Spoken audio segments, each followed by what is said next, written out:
We've fought way too many wars. We've gotten ourselves into conflicts that aren't actually necessary for our safety or the conditions of our economic prosperity. And that has cost us greatly, right? In terms of thousands of American soldiers dead, tens of thousands wounded, in terms of massive expenditures of resources. It's been nearly 2 decades since the U.S. went to war in Afghanistan, but full withdrawal remains the subject of heated debate. In this episode, we sit down with Will Ruger, Vice President for Research and Policy at the Charles Koch Institute. He is also President Trump's nominee for U.S. Ambassador to Afghanistan. Beyond his take on Afghanistan withdrawal, we discuss the Abraham Accords, the Communist China threat, and American foreign policy more broadly, focused on an approach of realism and restraint. This is American Thought Leaders, and I'm Jekielek. Will Ruger, such a pleasure to have you on American Thought Leaders. Thank you for having me. So, Will, you're President Trump's nominee for the ambassadorship to Afghanistan. You are an expert in the region. And so I actually wanted to start by talking about something related that's in the news these days, which is the National Defense Authorization Act, the NDAA. And just this interesting situation where it's been passed by a veto-proof House majority now, as far as we know, and yet the president has been threatening to veto it. And some marked members of the Republican Party, the House Freedom Caucus, has kind of stood behind on the presidential side. What's happening here with the NDAA from your take? Well, one thing in particular is Congress, I think, trying to insert itself into the Afghanistan withdrawal issue. And I think when you see Congress trying to make it harder for us to get out of a conflict than to get in, that's a real challenge. I think the framers wanted a constitution that made sure that it became difficult to go to war, but you could go to war when absolutely necessary for our interests. And that's why Congress has a proper role to play in the decision to enter into a war, to pass a use of force bill or a declaration of war. But in this case, Congress is trying, through the NDAA, is trying to actually put some constraints on the president's ability to get us out of a country like Afghanistan. And I think that's a mistake here. The president needs the discretion here to be able to live up to the deal that the administration was able to achieve with the Taliban, so that the United States can, in a timely fashion, withdraw from that country and end America's endless war. And I think America's longest war.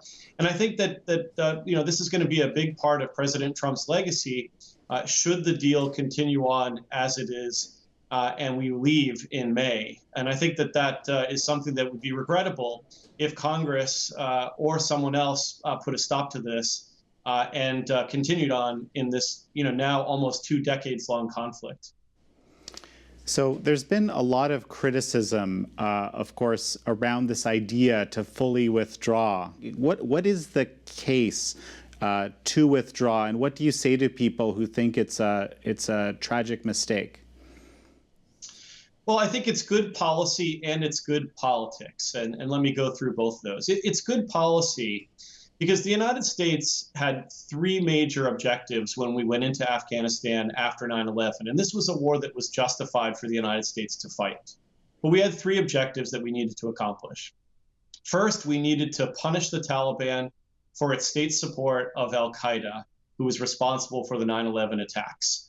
Secondly, we needed to decimate al-Qaeda as an effective terrorist organization operating in that country with an intent and capability to harm us.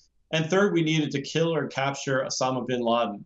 We've accomplished all 3 of those goals, right? The Taliban was deposed after 2001, after we went in 2001, and they've been punished severely, suffering great casualties, great losses. And the fact is that they don't want to have us come back should we withdraw. And I think they have an interest, for example, in making sure that Afghanistan is not a place where al-Qaeda can launch attacks against the United States and its interests.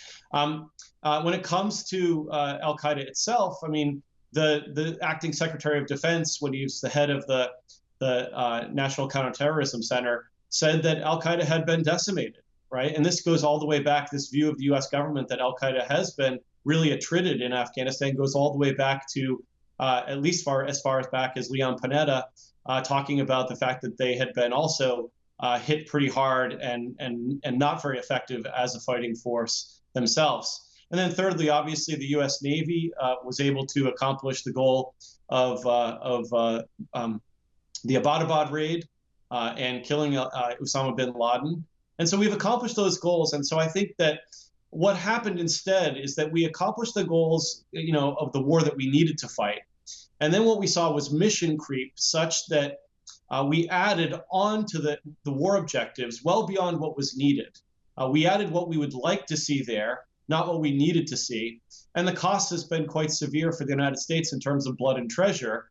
And now there are people who want us to continue to stay there because of those nice to have objectives, things like promoting our values, helping the government of Afghanistan improve, become a more capable apparatus to govern the country and to secure it. Those were nice to have things, but not necessary things for us. And unfortunately, we just don't see a path forward to achieving those broadened objectives that really tier up to our safety and the conditions of our prosperity. And so it's time to leave. And after 2 decades there, really, what else are we going to do to accomplish those things that we haven't already tried?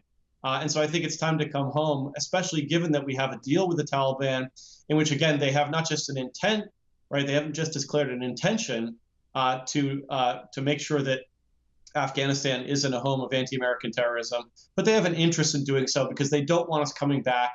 They don't want to have to face that onslaught that we did after 9/11, and they want to be able to have the future of Afghanistan being decided by Afghans, including themselves, without the Americans coming back in full force. So I think that this is a good deal that Ambassador Khalilzad has arranged, and that the United States has committed itself to seeing through. So one of the criticisms actually is that we would be, I guess, giving up certain allies which we've made promises to, and that's, I guess, bad politics or bad even from a values perspective. Well, in terms of the government of Afghanistan, look, we have done a great deal, have spent so much effort trying to help the government of Afghanistan get on its feet, to become more capable to govern this country. And, and the question really is, at a certain point, we have to wean that government off American support. And in the initial stages, right, it means weaning them off the United States' military. And that is the slow drawdown that we're seeing, and then ultimately fulfilling the terms of our withdrawal plan. But withdrawal militarily does not mean that we're simply going to disengage from Afghanistan. The United States and its partners can continue to pursue economic assistance to the government to make sure that there is a carrot that we can use to help further the peace talks that are happening between the government of Afghanistan and the Taliban. That could be a great way for us to exercise some influence here at low cost to us. And then we want to wean that, again, because we don't want to create a dependent, either a security dependent or an economic dependent in Afghanistan, right? It's not the job of the American taxpayer to pay for the future of Afghanistan forever. Now, when it comes to our European allies and other allies that have contributed to our efforts there, again, the United States has borne most of the cost, along with some of our close partners like Canada, France, the UK, and others. But again, I think for the United States, it has to do what is in its interests. And if other states want to pick up the ball and continue on the course that they're on in Afghanistan, who are we to tell them what is in their interests? We would like them to respect our interests as a sovereign country, and we will respect theirs. And so if countries like Germany or others want to stay in Afghanistan, who are we to say they shouldn't? But the United States has to do what is good for us. That is the role that our government plays, and is part of our social contract as a people with our government. So more broadly speaking, you're an advocate, as is coming through in what you're saying right now, of the America First style foreign policy that the president has been pursuing over the last 4 years. And I guess I wanted to get you to speak to it in a broader sense. there's been, of course, again, a lot of criticism of going away from the traditional model. And I guess I want to give you a chance to speak where you feel there's been wins and potentially losses as well using this approach. Yeah, I think that this approach, whether it goes by the name America First or something more akin to realism and restraint, right?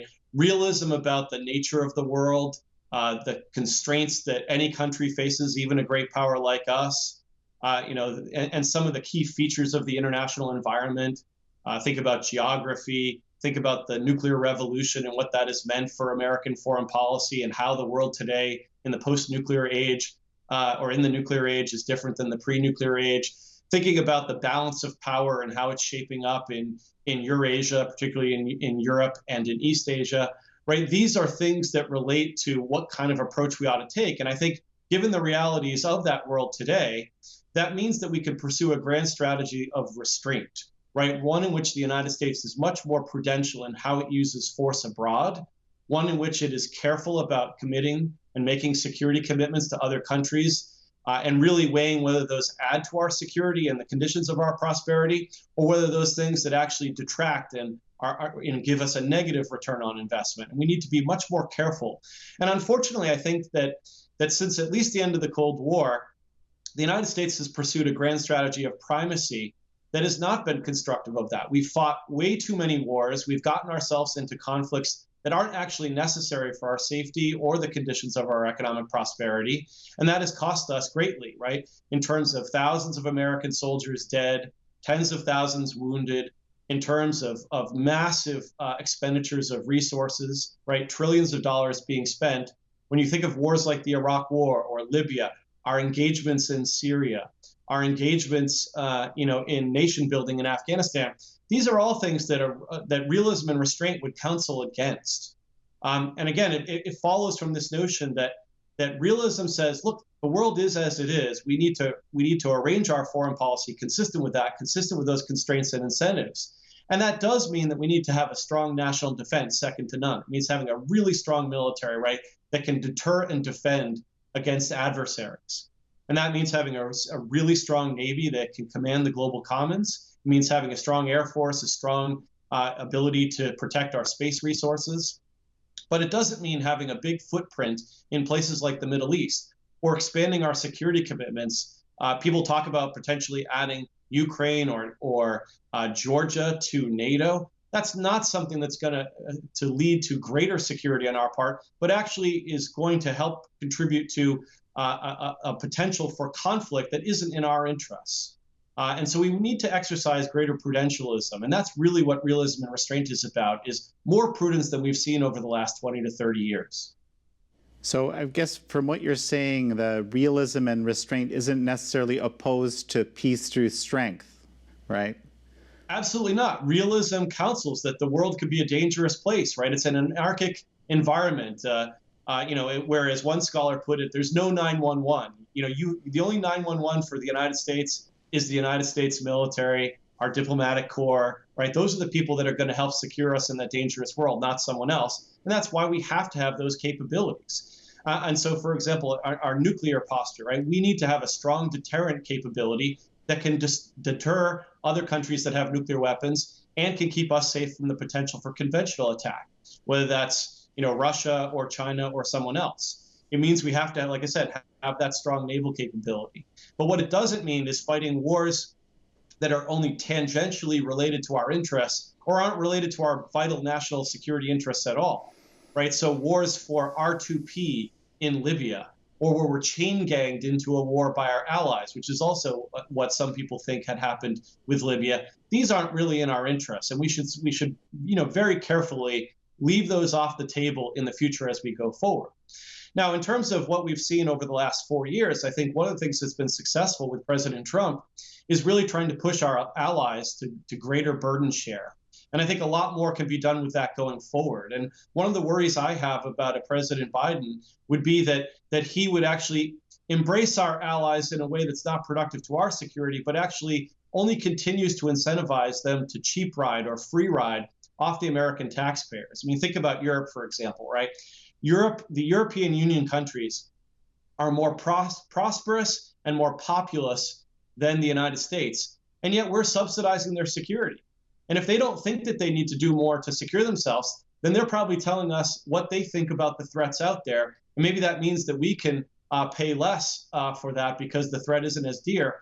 And if they're not willing to defend themselves, why should American soldiers have to do it for them, especially given the nature of the world today, in which the United States is actually a lot more secure than people would think, right? We have 2 oceans between us and the rest of the world. We have weak neighbors. We have a nuclear deterrent that is capable at deterring our enemies. We have lots of allies in the world. The balance of power, especially in Europe, is not at risk, right? There's no, right? Germany is not at risk of being attacked anytime soon, or France or the UK, right? So we're in a position in which we can exercise more restraint, ask our allies to do more, and then also focus in on the most, kind of serious challenges ahead for us. So, for example, China is a country that is a potential adversary, and is an adversary and is a partner in some ways. And we need to get our China policy right. And that's should be a much bigger focus of our foreign policy than for example, deciding what's going to happen in terms of governance in Helmand Province, Afghanistan,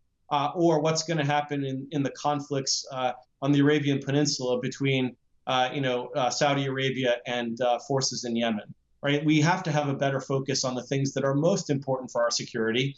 And we need to focus on domestic priorities because we're a country that's in the middle of a big pandemic. Obviously, we were spending more of our focus on building hospitals in Afghanistan than making sure that we had what we needed for a pandemic in America. And so we need to also take into account that it's not just our priorities abroad, but how do we balance appropriately our priorities in the United States domestically and what we need to do overseas. Will, you mentioned China briefly here, and China is described often these days as an existential threat to America for its use of unrestricted warfare doctrine, essentially trying to subvert America and frankly, liberal democracy everywhere. What's your take on the China threat? We have to have the confidence in that our system is actually better than the Chinese, and it undoubtedly is, right? A system that respects freedom, both economic freedom and personal freedom, is a system that in the long run is going to beat all comers. And I firmly believe that, and we ought to have confidence in that. We crushed the Soviet Union when it came to the ability to generate economic power, and that became a kind of foundation for building the military power we needed to defend and deter against the Soviet Union. It's going to be the same thing with China. Our system is so much better, right? We don't suffer from the kind of fear that the average Chinese citizen has. Our people, and again, we have problems ourselves when it comes to free expression, but our people can engage in scientific activities with the battle of ideas, and we can get to a better solution without fear that the government is going to put you in jail. We don't have the same kind of massive surveillance state, although I do worry about the rise of surveillance in the United States. And so we should be very careful in that we don't kill off this great liberal system that we have. We don't have the same kind of malinvestment that you have when you have a kind of state-directed economy. We have too much of the state's role in our economic system, for my taste. I mean, I'm a classical liberal, so clearly I would like to see an even more robust market system than we even have. But clearly, China is much worse off, and I think that the ceiling that China has is a lot lower than a lot of people think, and it's a lot lower than America's. America's ceiling, again, we have our challenges, but the United States is still going to be the greatest country in the world in the 21st century, just like we were in the 20th. And I think that our abilities will be even better if we embrace liberalism, even more thoroughgoing liberalism, and we don't try to replicate some of the practices that you've seen in other countries.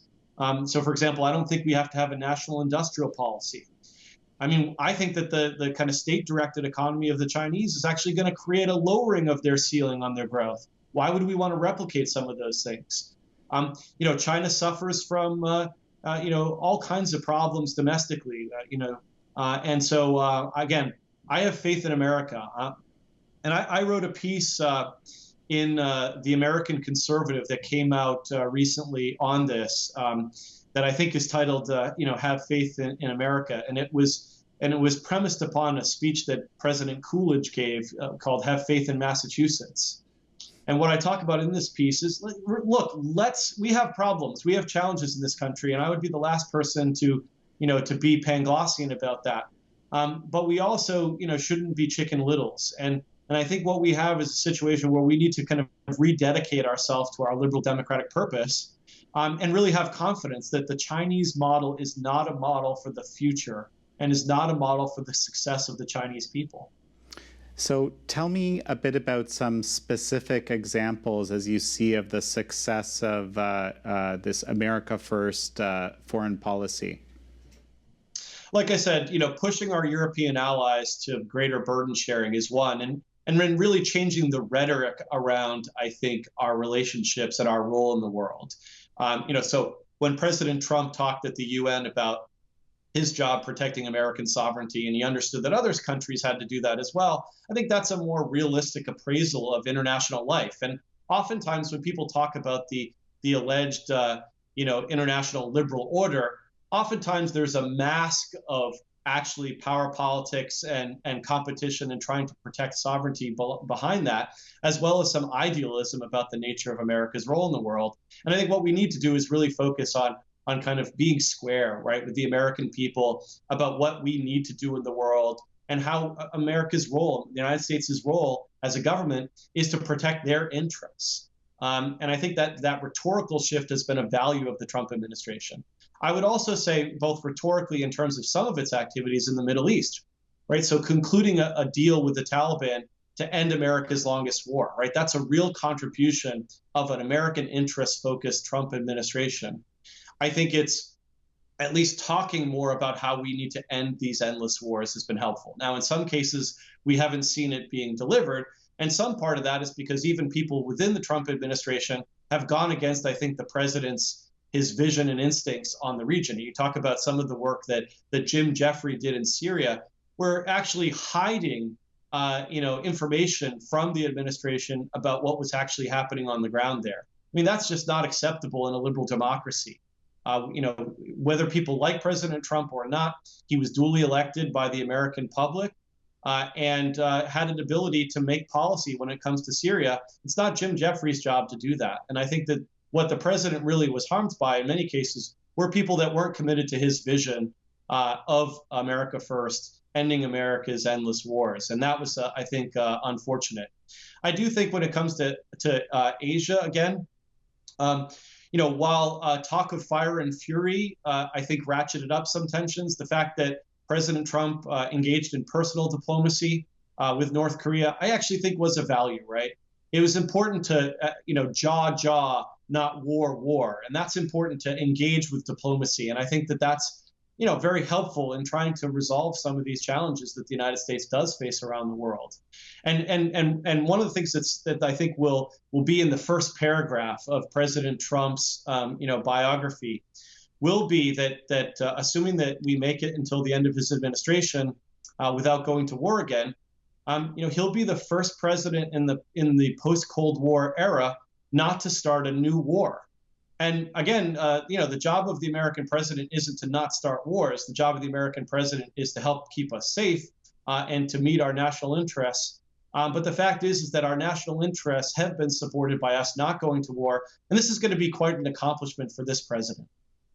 You mentioned Syria. I would like to talk a little bit more about that because this is kind of a similar, I guess, situation in some ways in my mind to Afghanistan, where I've heard, a lot of talk about support from, complete withdrawal from Syria, and at the same time, vociferous criticism of that. And again, this idea of leaving allies behind that promises were made to. Can you speak to that, please? Sure. I mean, we don't have any formal alliance commitments with anyone in Syria. The government of Syria is a country that is an adversary in many ways and not a good regime. And while we have partnerships with the Syrian Kurds, the fact is that we do not owe them in the sense that we would a formal ally. And also, I think we have to be careful about thinking about, quote unquote, abandoning these allies or partners. I mean, the United States has a set of interests that it needs to support and advance. And when our interests change due to facts on the ground or changes in the nature of the world or changes in our prioritization, then our policies have to change as well.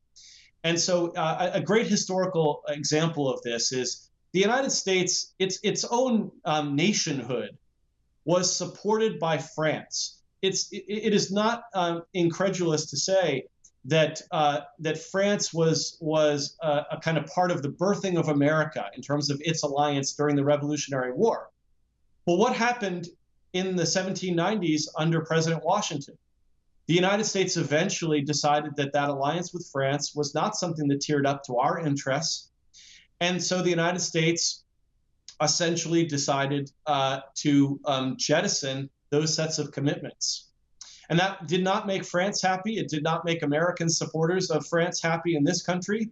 If you've seen the musical Hamilton, this was a big part of that first party struggle that was coming about between the Jeffersonians and the Hamiltonians. But when you read Washington's farewell address, you read things like the Neutrality Proclamation, Jay's Treaty, the United States really shifted its approach based on a rational assessment of its interests. And we need to do the same thing in the world today. And that doesn't mean that we don't have alliances or partnerships. Those could be valuable for us. And we don't want to toss these overboard without great introspection about their short and long-term value. But there are times in which we simply have to do what is necessary for us. And you don't want to have to pay costs to support things that were meant to actually reduce the cost to Americans. And I think that's one of the reasons why, again, a clear-eyedness about this, right? You don't, and then it's also why you want to be very careful in the beginning. And that goes back to what I said about Ukraine and Georgia. We shouldn't be entering an alliance with these countries when it's not in our interest to necessarily have to fight for them. I have 2 young boys. I don't want them having to go overseas to fight for anything that isn't connected to our direct national interests. And I think with a lot of these commitments, you see a disjuncture between our interests and our commitments. So another of the, I guess, very significant criticisms of the America First approach to foreign policy is the American, let's say, withdrawal or from multilateral institutions like the WHO, for example, or the UN Human Rights Commission, and in its place, a dictatorship like China can kind of step in and increase its power and hurt America and I guess its allies in that way. What are your thoughts about this? Well, I think that multilateral institutions, just like alliances, are things that aren't either good or bad. It just depends, right? So our alliance with France was very important to our revolution, to our fight for independence. Our alliance with the Soviet Union and the United Kingdom during World War II was incredibly important to defeating the Nazis. Our alliances that we started under NATO with countries like the UK and France and others, these were very important at confronting the Soviet Union. So a lot of times they can be good. The same thing with multilateral institutions. Multilateral institutions can be highly valuable. In terms of non-alliance multilateral institutions, they could be helpful. I think cooperating when it comes to, global health problems, public health issues, true public health issues like pandemics, it's important to have a forum for the United States to sit and to engage with those other countries and to find solutions to common problems. The problem is when multilateral institutions aren't doing what they're meant to be or could be potentially harming American interests, and then we have to take a second look at those. I think when it comes to things like human rights, you've oftentimes seen multilateral institutions being populated by countries that have just no credibility when it comes to respecting the kind of liberal rights that we have embraced in our country since at least 1776. In fact, way before that, as part of the tradition, the liberal tradition that had emerged in Europe and that has now spread across the world in many places. We don't want to have to necessarily, swallow our principles when it comes to engagement with the international institutions simply to be a member of those. We should be very critical of those institutions when it is required. And I think, part of our role in the world is not just military power or diplomacy. It's also to be an exemplar to the rest of the world in terms of our desire to perfect our liberal democracy here at home and to stand for those liberal values when it comes to using our bully pulpit, right? To be able to say, where we think a country has gone awry and what we stand for as a country. And in the case of China, we clearly should be able to say, look, we don't think that the way that the Chinese are engaging domestically in terms of surveillance or in terms of how they're treating minority populations or how they're not securing the rights of their own citizens. We should feel free to say those things, as need be, but obviously also try to encourage the better angels of other countries to find paths forward where we might be able to work together to promote those things. One thing that then is on my mind, the U.S. has been, I think, unarguably very, very important in brokering these what are called Abraham Accords, right? These sort of peace agreements between Israel and other countries. And so what kind of a role in the foreign policy schema that you're describing does America have for doing these kinds of things? Because ostensibly this is something that's, or at least arguably, is helping global peace efforts. Although of course there has been criticism of that as well. Yeah, diplomacy is an important tool in the statecraft toolkit. So realism and restraint actually relies more on diplomacy maybe than primacy does, because primacy so frequently utilizes military power and sees that as almost I wouldn't say the only tool, but it sees it's playing such an important role. And the United States is, it's always where are the carriers, not where are the diplomats. And so I think that actually under realism and restraint, diplomacy is critical. And so trying to facilitate arrangements in the world that are good in and of themselves, but also good for American interests, is something we should applaud. And so when it comes to trying to find paths forward in the Middle East that will help stability and help peaceful relationships between those countries, those are good things, right? The same thing in other regions of the world. And so again, realism and restraint is very much an engagement strategy. In fact, in many ways, it's a new way to engage internationally, as opposed to the way we have, which has been too much focused on expanding security commitments, military power, fighting wars, democracy promotion with the sword.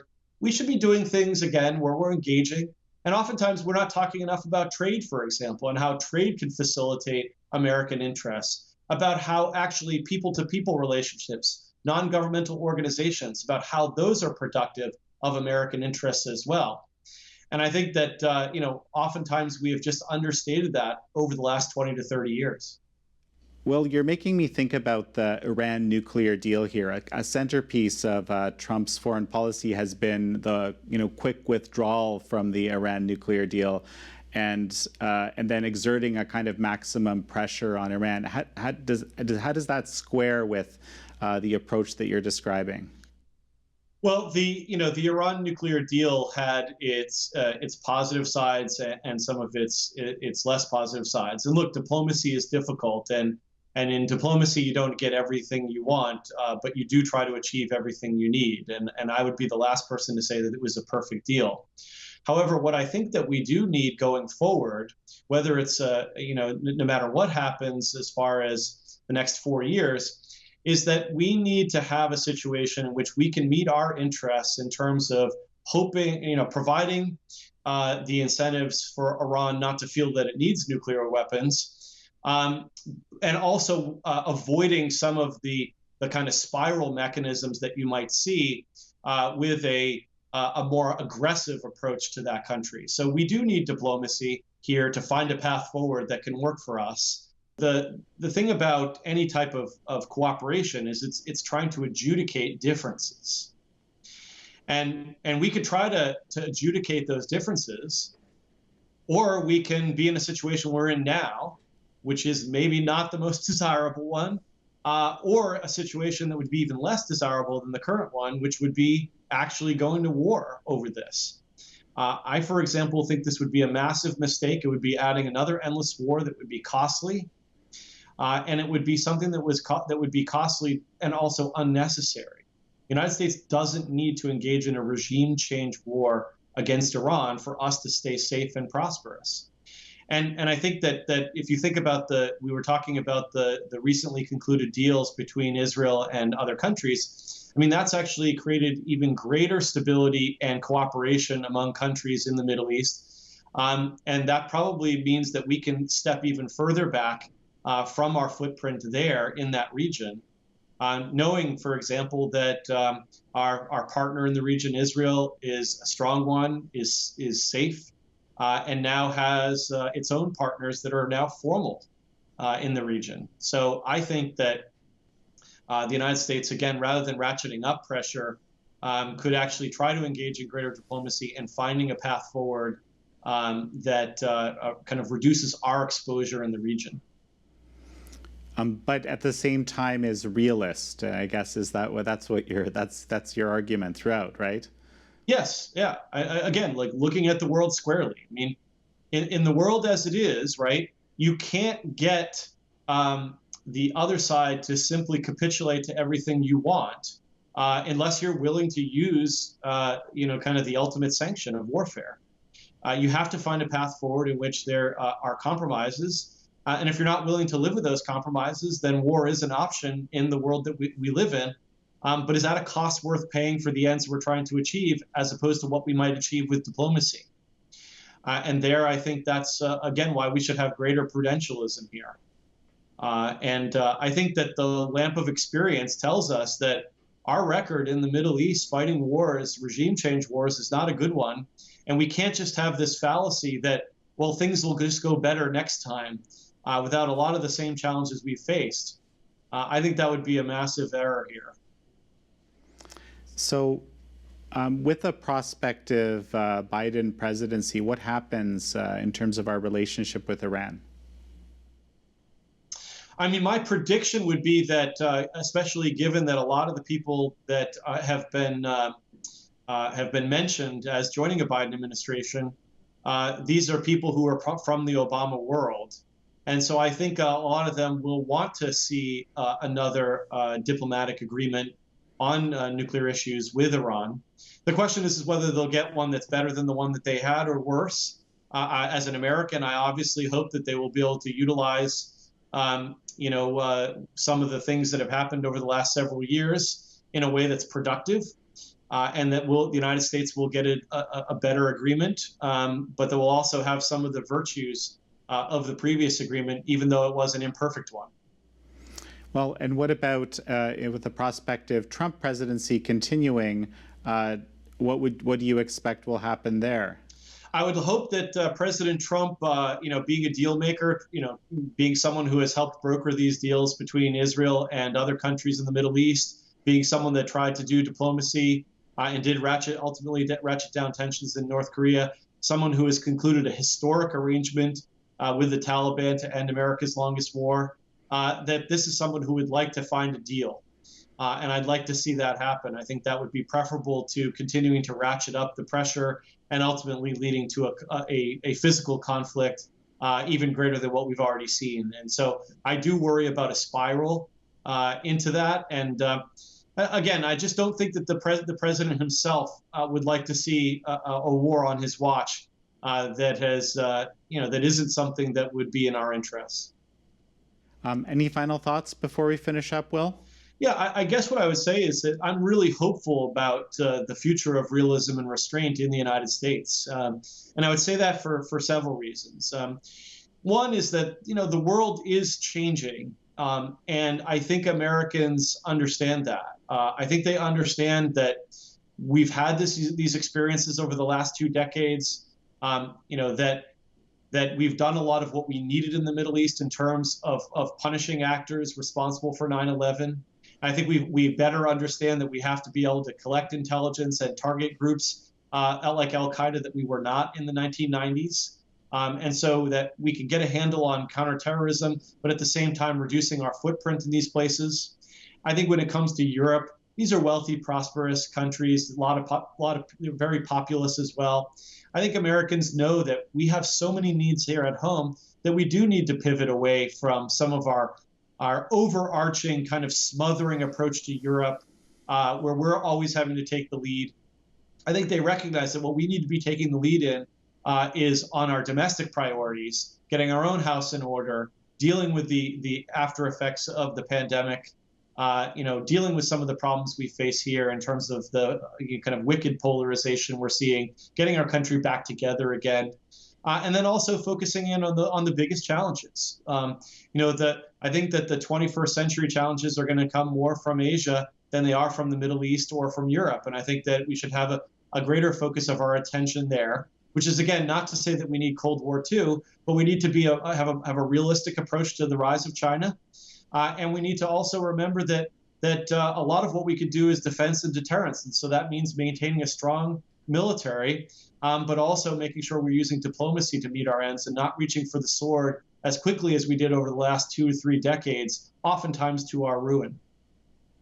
The other thing I would say, too, on the domestic front when it comes to the future of realism and restraint is that there just are a lot more people who agree with realism, who have looked at the world the way realists do and concluded that restraint is a better option. You think about some of the groups out there that just didn't exist 5-10 years ago. Defense Priorities, for example. A group like the Quincy Institute for Responsible Statecraft. You look at the New American Engagement Initiative at the Atlantic Council. You look at some of the university-based centers that the Charles Koch Foundation has been happy to support, like Notre Dame, MIT, Harvard, and others, that are really educating Americans about the nature of the world and trying to look at innovative approaches to our future. There's just a lot more people doing that. And I think a lot more recognition that this has to be part of the conversation in a way it just was not in the early 2000s. I mean, you think about the lead up to the Iraq War, a huge debacle, probably the biggest own goal in America's recent history. There just wasn't a robust marketplace of ideas in which these ideas were being challenged regularly by people who had a greater sense of realism. And there was a famous advertisement in the New York Times before the Iraq War by a group of realists. I really encourage people to look at that. But that was really a very small voice at the time. Now I think the forces of realism and restraint are much more vociferous, and I think they're connected to the American people where they are, right? So in polling you've seen upwards of 3/4 of Americans, including veterans, supporting getting out of some of these wars like in Afghanistan. You see massive, I think, support for pushing on alliance burden sharing. So the American people have a stronger sense, I think, of wanting to have a different approach to the world.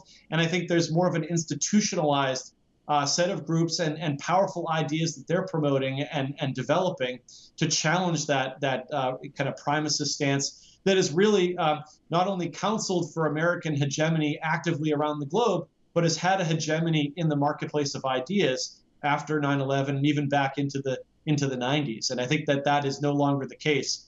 There's a different balance of power, if you will, in the marketplace of ideas. Well, Will Ruger, such a pleasure to have you on. Well, thank you for having me, and it's great to talk about realism and restraint.